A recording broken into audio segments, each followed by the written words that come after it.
ऐका सत्यनारायणाची कथा, ही ऐका सत्यनारायणाची कथा, ही ऐका सत्यनारायणाची कथा। उल्कामुख राजा होता महाथोर, तयाची पत्नी होती सुंदर। नदी किनारी एकदा त्यांनी घातली महापूजा दोघांनी। आली एक नौका त्याच मार्गानी, नाव भरलेली पूर्ण द्रव्यानी। होती व्यापारी साधू बाण्याची, रीत पाहण्यास आला पूजनाची। उल्कामुख त्यास बोले ऐकावे, व्रत नारायणाचे आचरावे। मनोइच्छित फळ मागावे, चरणी श्री हरीच्या लागा।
दरवर्षी तुम्ही येत नाही, मला तुम्ही पहिलंच वर्ष आहे की ते आले, पण खरंच खूप छान वातावरण आहे इथे.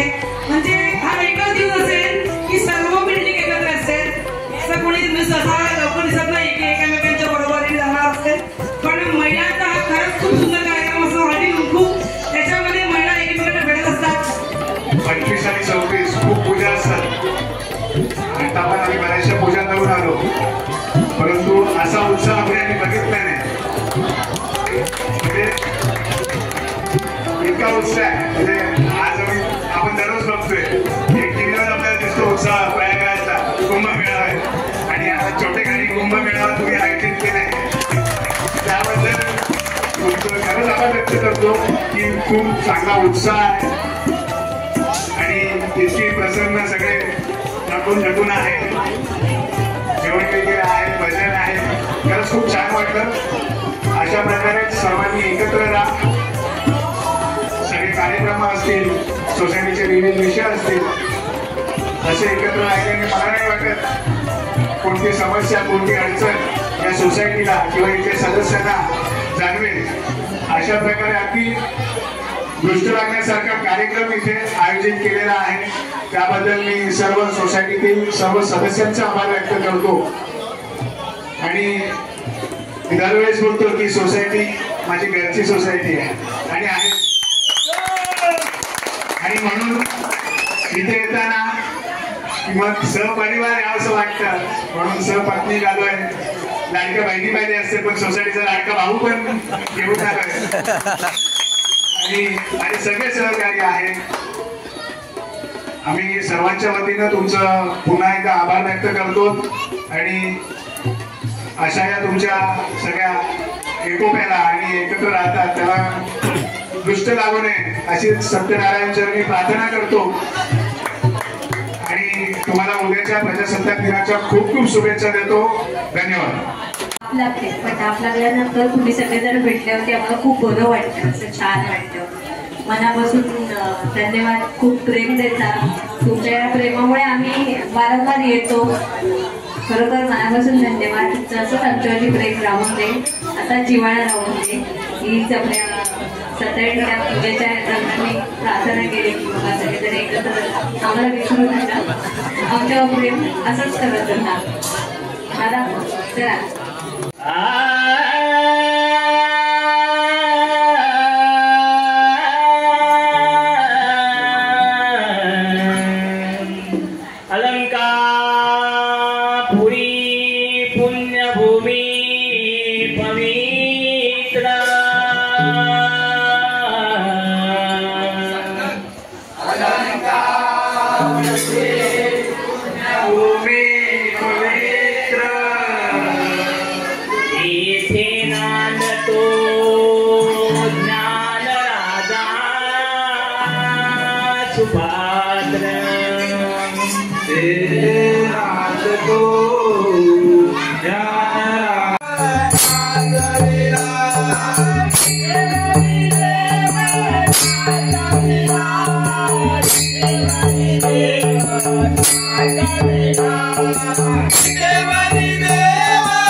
मनाची थोडी भारी रांगडी मनात पोरगी तू कानडी मनाची थोडी भारी रांगडी